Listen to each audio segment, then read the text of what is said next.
Всем привет, я Фатима. А я Медина. Мы школьницы, блогерки, волонтерки, журналистки и фактчекерки. В этом году мы впервые посетили кризис-центр для жертв бытового насилия, который находится в Алматы. Там временно проживают женщины, которые были вынуждены бежать от мужей, от домашнего насилия.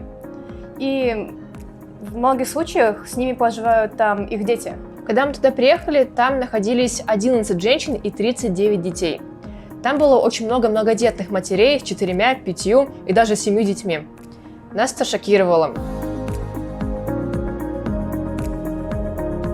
Нам кажется, что нужно менять законодательство в сторону ужесточения ответственности за бытовое насилие.